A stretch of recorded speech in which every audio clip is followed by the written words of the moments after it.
Halo guys, welcome back to CVT, Cars Videos and Talk Shows. Baik lagi sama gue, Reza Rever. Kali ini gue sedang berada di mobil asal Tiongkok. Yes, ini adalah SUV terbaru yang pernah gue review beberapa waktu lalu. Gue pernah review secara detail apa saja desain eksteriornya, interiornya, kemampuannya. Semuanya sudah ada, tapi kecuali driving impressionnya. Jujur yang putih ini cantik banget, kayak bagus gitu. Memang former designer Mercy sudah di-hire oleh DFSK sehingga bahasa desainnya DFSK yang sekarang sedikit mirip dengan Mercedes-Benz. Paling di video ini gue akan membahas apa yang gue suka dan gak gue suka di DFSK Glory iAuto ini selama pengetesan hampir seminggu lebih ini. So this is it, DFSK Glory iAuto.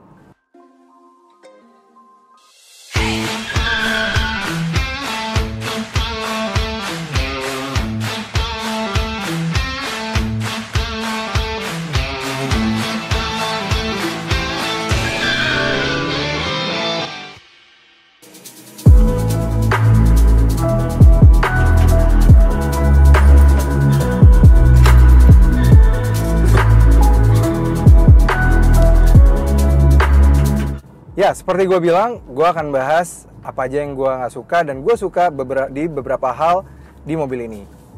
Pertama-tama kita akan bahas dulu pada bagian eksteriornya.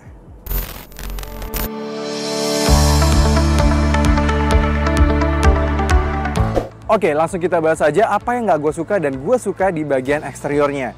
Pertama-tama kita bahas dulu kelebihan pada eksteriornya. Ini adalah desain depannya. Jujur, ini dari seluruh desainnya yang menjadikan dia berbeda dengan Glory 580 adalah hanya bagian depannya. Dia memang drastis redesign ulang, bahkan waktu pertama kali keluar mukanya masih sangat mirip dengan Glory 580. Tapi ketika benar-benar diluncurkan, akhirnya menggunakan wajah yang benar-benar berbeda.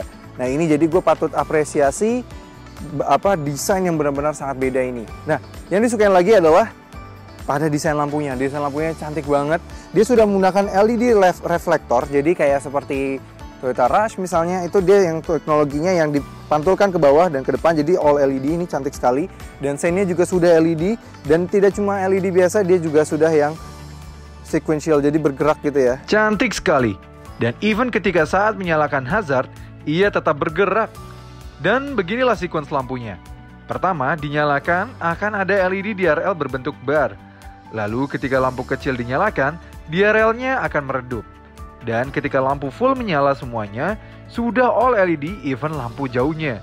Dan juga pada fog lamp-nya. Lampu belakangnya juga sudah mendapatkan sequence lampu sein yang sama. Dan lampunya mulai dari lampu kota dan lampu rem sudah LED hingga ada lampu LED pada mundurnya. Dan yang kami suka lagi adalah penggunaan kamera 360 yang sudah diberikan di kanan kiri, depan, belakang, semuanya sudah sangat lengkap. Tapi kameranya ini pun cukup canggih. Selain mati sendiri ketika kita bergerak lebih cepat dari 20 km per jam, ia juga akan otomatis menyala lagi ketika kita mengurangi kecepatan ke 20 km per jam. Nice. Dan dari samping, ia sudah menggunakan velg baru yang berbeda dari adik-adiknya. Dan juga sudah disematkan shark fin antena beserta akses keyless entry dari kuncinya ini. Overall sih, kalau bagian desain luar, itu aja yang gue suka. Kita bahas yang gue suka di bagian eksterior. Nah, desainnya ini mirip sekali dengan Mercy. Memang ada kayak aksen 3 dimensinya ini. Ini ala-ala Mercy. Nah, tapi jujur, kami justru malah lebih appreciate sama desain Glory 580 dan 560 yang mana keduanya punya bahasa desain yang berbeda dari pabrikan lain. Walaupun masih mirip-mirip, tapi ini terlalu mirip dengan pabrikan lain. Jadi kedua saudaranya justru malah memiliki bahasa desain tersendiri. Itu yang justru kami kurang suka. Lalu pada bagian sampingnya, despite sudah diberikan velg baru, karena memang masih menggunakan basis 580, jadi dari samping masih sangat terasa terlihat Glory 580 dari samping ini. Mau seberapa pun mereka DFSK memarketingkan mobil ini berbeda dari 580, siluet samping dan juga belakang tetap sangat-sangat mirip. Jadi udah dibuat, ya depannya memang beda drastis. Kita kalau sekilas lihat dari depan udah hampir tidak terlihat lagi 580-nya. Tapi kalau dari samping, siluetnya dari belakang siluetnya sama persis. Walaupun di belakang dia sudah menggunakan lampu yang berbeda, sudah lampu LED, OLED juga ini lampu mundur, lampu sen yang juga sudah bergerak ke kanan dan kiri. Tapi bentuk lampunya, batok lampunya masih sama persis. Yang berbeda adalah ada emblem, benar-benar ada iAuto, dan yang kami nggak suka lagi, nih, masih tetap ada di mobil-mobil yang baru keluar. Kami kira di 580 dan 560 karena sudah lama keluar, masih menggunakan emblem seperti ini. Seharusnya di mobil-mobil baru mereka di iAuto yang terakhir keluar di 2020, sudah dipikirkan cara terbaru untuk menunjukkan bahwa garansi mobil ini adalah 7 tahun. Kalau begini, merusak esensi dari mobil ini. Lalu ada satu lagi yang mengganggu, yaitu penggunaan aksen knalpot palsu di kedua sisi ini. Karena sesungguhnya knalpotnya diletakkan di dalam sana. Tapi minimal ia sudah punya fitur power tailgate. Dan ini langsung membawa kami ke part kelebihan pada praktisan mobil ini. Dengan 3 baris tegak, ia masih ada space untuk satu koper besar ini dengan menyisakan ruang untuk satu buah softback. Masih kurang. Baris 3 dapat dilipat 50-50 dan langsung memiliki ruang yang sangat luas. Sehingga 2 koper besar ini, 1 koper kecil dan sebuah stroller masuk tanpa kesulitan. Bahkan masih menyisakan ruang yang lumayan banyak. Masih kurang juga, dapat dilipat rata lantai baris 2-nya dengan konfigurasi 60-40, sehingga memasukkan koper-koper ini jelas bukan masalah. Bahkan memasukkan sepeda full size tanpa dilepas rodanya pun juga bisa. Tapi dia bukan tanpa kekurangan di bagian practicality ini. Total kami hitung di cup holder di mobil ini ada 10 cup holder dan dengan 4 penyimpanan tertutup dan 3 ruang penyimpanan terbuka. Ya meski terlihat sebenarnya cukup banyak, namun sejujurnya bila dibandingkan dengan rivalnya asal Jepang ataupun senegaranya, ia jelas kalah. Nah, next kita bahas interiornya. Oke, sebelum lanjut, jangan lupa like video ini, subscribe ke channel YouTube CVT Indonesia, dan nyalakan lonceng notifikasi. Main juga ke Instagram kami di @cvt.indonesia. Kita mulai pada kelebihan pada interiornya. Yang kami suka pada bagian interior adalah, ya, pertama yang pasti untuk secara legroom, dia sangat luas. Ini posisi mengemudi gua, dan gua masih mendapatkan legroom yang sangat lumayan, dan ini bisa di-adjust untuk maju maupun mundur. Jadi bisa memberikan ruangan tambahan pada orang yang ada di baris ketiga. Jadi legroom untuk baris ini, dan sini juga sangat luar biasa. Bahkan hingga ke baris 3, karena legroom di sini juga baik, headroom juga baik. Dan juga pada kursi depannya yang pengaturan kursinya, dia sudah bisa elektrik baik untuk depan kanan maupun kiri. Walaupun memang untuk lembar support dia belum support, tapi sudah elektrik, at least mempermudah, jadi kita bisa mendapatkan posisi terbaik. Dan secara material, kualitas materialnya sangat baik. Dia sudah soft touch di bagian sini, sudah diberikan kayu dan panel, dan juga kulit bagian sini. Dan juga sudah ada armrest dengan lengkapi kulit, dan kursi juga sudah dilengkapi kulit. Dan bahan materialnya pun top notch. Juga berlanjut ke baris 3, apalagi baris di depan. Ditambah lagi kursinya sudah dilengkapi ISOFIX, sehingga sangat mudah memasang car seat di sini. Lalu pada material di depan yang juga top notch, karena bagian atasnya selain sudah soft touch, juga sudah diberikan jahit-jahitan asli, yang hingga setirnya pun sudah dilapisi kulit. Selain itu, pengaturan pada setirnya juga sudah lengkap. Yang kiri untuk pengaturan media, dan yang kanan untuk pengaturan cruise control dan MID. Dan juga power window mobil ini sudah all auto meski tulisan autonya hanya pada sisi driver.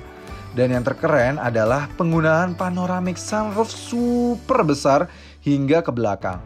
Namun ini langsung masuk ke bagian yang gue kurang suka. Penutup dari panoramic sunroofnya, yang jujur seharusnya bisa menggunakan tutup yang berbahan lebih tebal. Ini hanya berbahan kain dan berwarna terang, sehingga terkadang panas dari luar tetap masuk ke dalam kabin mobil. Dan yang gue gak suka lagi adalah pengaturan setirnya. Dia belum, sudah tilt tapi belum teleskopik. Jadi untuk menemukan posisi terbaik di mobil ini agak sulit.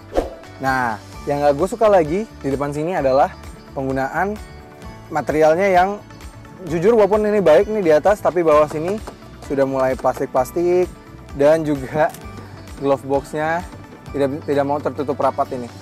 Jadi sayang sekali ya. Padahal mobil ini belum yang sampai jauh sekali dipakai. Padahal mobil ini baru berjalan sejauh 3.100 km saja. Oh iya, berbicara speedometer, MID-nya pun terkesan murah. Dengan layar kalkulator dan informasinya hanya ada speedometer digital, tire pressure warning, brightness, dan driving mileage saja. Dan yang kami kurang suka lagi adalah cara masuk ke belakang.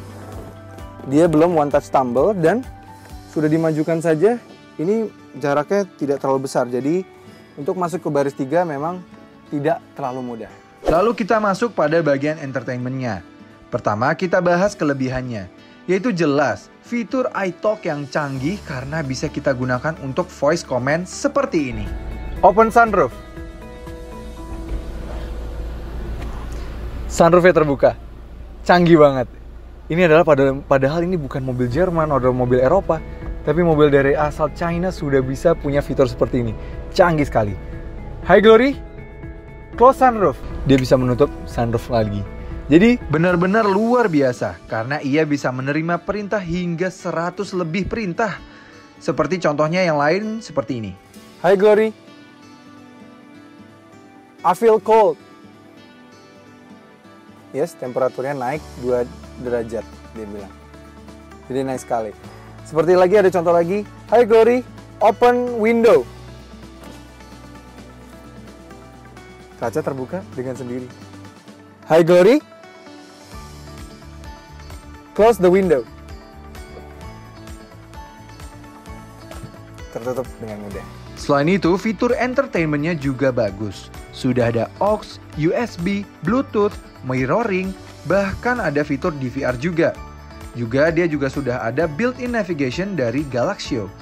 Nah, tapi entertainment-nya bukan tanpa kelemahan. Karena resolusi dari entertainment-nya yang cukup redup dan mudah kalah dengan glare sinar matahari. Ini sangat mengganggu ketika ingin mengakses layar entertainment-nya karena harus fokus sekali ke layar bukan ke jalan. Apalagi pengaturan AC climate control-nya yang walau tombolnya di luar, tapi indikatornya muncul di layar head unit. Sehingga jika terik matahari terlalu terang, membuatnya sulit dilihat. Oke, langsung aja kita rasakan impresi berkendara dari mobil ini.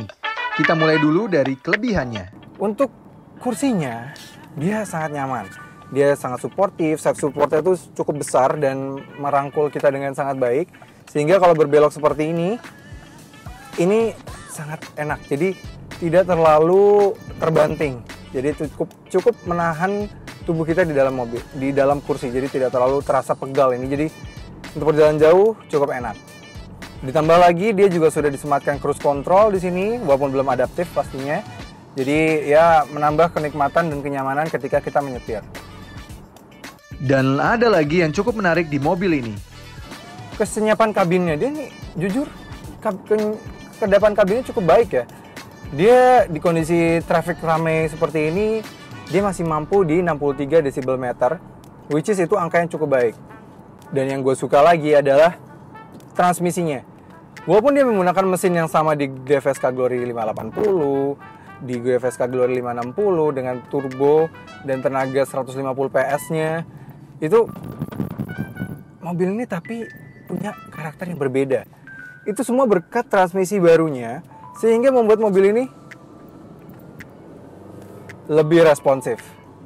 Tarikan bawahnya lebih responsif, semuanya juga. Jadi kita dari diem tuh ke jalan jauh lebih responsif. Ini enak sih. Bener-bener turbo lag-nya hampir tidak terasa lagi seperti di adik-adiknya. Untuk bantingan suspensi, kita lihat posisi routing ini. Dia jatuhnya masih cukup oke, tidak sampai yang terlalu keras sekali, tapi masih cukup fine. Tidak yang keras, tapi tidak yang terlalu lembut. Dan ini juga membuat, ya, handlingnya juga tidak terlalu terdampak terlalu buruk. Dia tidak terlalu limbung seperti layaknya sebuah SUV pada normalnya. Dia masih cukup oke ketika berbelok seperti ini, itu masih cukup baik. Ya, tuh. Tidak terlalu limbung, masih cukup enak. Jadi, ya, set suspensi masih sangat fine. Dengan perubahan setting pada transmisi, pastinya mempengaruhi akselerasinya. Oke, sekarang kita mau tes akselerasi dari mobil ini. Ya, mobil ini kita coba dulu, kita rubah ke mode manual. Dia matikan traction control. Matikan AC. Yes, let's go, kita tes. Injek gas dan rem dan go.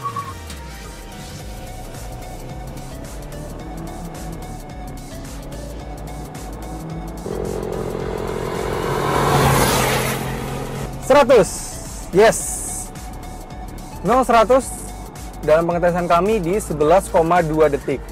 Ini figur yang cukup baik kalau dibandingkan dengan 580 dan juga 560 yang mana memang adik-adiknya ya, dan kami juga sudah bilang mobil ini sudah di-retune supaya memiliki performa yang lebih baik. Sehingga 0-100 juga di sini menghasilkan yang lebih baik di 11,2 detik. Yes, figur akselerasi ini jauh membaik bila dibandingkan dengan adik-adiknya yaitu 580 dan 560. Namun, dibalik semakin agresifnya mesin dan transmisi ini, ada satu hal yang terkorbankan.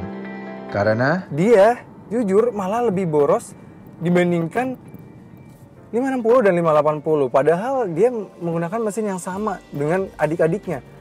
Mungkin setup suspensinya yang lebih agresif ini dan juga tenaganya juga yang dibuat lebih agresif membuat mobil ini jadi lebih boros.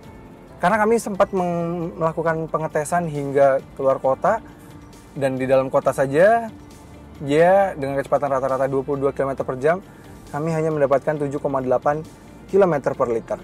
Itu sangat rendah, figur yang sangat rendah. Bahkan kami pernah merasakan sekelas S-Class BMW 7 Series masih bisa mendapatkan figur yang lebih baik.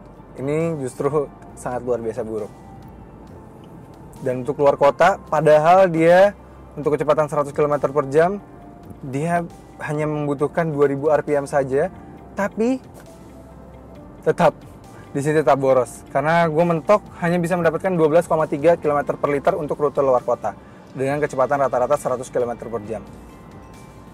Tapi kekurangannya tidak berhenti hanya di situ saja. Masih ada beberapa kekurangan lagi, yaitu reliability-nya. Kami tahu ini adalah unit test yang sudah dipakai beberapa media dan kami juga bukan urutan yang termasuk yang pertama, walaupun tidak yang belakangan sekali. Karena mobil ini ketika kami ambil masih di 2000 km, 2900 dan sekarang posisi di 3100. Kami rasa reliability-nya cukup parah ya, karena masih di 3000 km saja sudah ada beberapa masalah yang kami temukan. Seperti memang yang di dashboardnya sudah banyak yang tidak rapat, seperti di glove box ini. Lalu kami pernah di sebuah tanjakan dia mati, bahkan di parkiran dari DFSK-nya aja sempat mati mobil ini. Walaupun di beberapa hari kemudian sudah aman, tapi rasanya untuk melewati beberapa tanjakan gue tetap was-was karena ya pernah mati sampai 2 kali gitu. Lalu juga pada fuel indicator-nya. Fuel indicator-nya ini cukup agak ngaco kayaknya ya. Kami pernah juga mengetes, kami agak fullkan bensinnya, total turunnya sangat drastis. Turun sangat drastis karena memang kami mencoba melewati beberapa tanjakan, lalu ketika waktu datar bertambah sampai 3 bar. Kalau biasanya kalau memang mobil suka ada seperti itu, apalagi yang digital ya, suka ada kenaikan atau penurunan. Tapi biasanya tidak jauh, mungkin mentok-mentok tuh 2 bar saja, ini sampai 3 bar. Which is kami juga sempat kaget, kami takut mobil ini mogok di jalan karena memang total mobil ini adalah 8 bar. Jadi sehingga hampir 50% kesalahan dari fuel indicator di sini. Antara fuel tangkinya dan juga di sini terdapat hingga hampir 50% kesalahan. Jadi ya sangat disayangkan ya. Yap, tidak mungkin ada mobil yang benar-benar tanpa kekurangan. Karena mobil sendiri adalah buatan manusia, so wajar kan masih memiliki kelemahan? Tapi despite of that, harganya yang cukup murah di 329 juta dan sudah ini yang berada di kelasnya CR-V yang mana biasanya mobil ini sudah berharga 500 jutaan. Ya, ini sangat bargain. Luar biasa murah, tapi kita sudah mendapatkan fitur-fitur yang sangat luar biasa seperti kamera 360, high glory-nya itu dan ya luar biasa. Jadi pilihan ada di tangan kalian. Karena dengan harga semurah itu, fitur yang diberikan benar-benar luar biasa. Dan bila DFSK terus mendengarkan keluhan konsumennya dan berbenah dari kelemahannya, pastinya mobil ini harus diperhitungkan. Karena selain masalah reliability, mobil ini hampir tanpa kekurangan. Ya itu aja. Terima kasih sudah menonton. Jangan lupa like video ini, subscribe ke channel YouTube CVT Indonesia, dan nyalakan lonceng notifikasi. Main-main juga ke Instagram kami di @cvt.indonesia. Gue Reza Rever, I'm signing out. Terima kasih sudah menonton. Jangan lupa nonton video kami yang ini, dan yang ini. Jangan lupa juga klik tombol subscribe di lingkaran di bagian kiri situ. Sampai ketemu lagi di review berikutnya.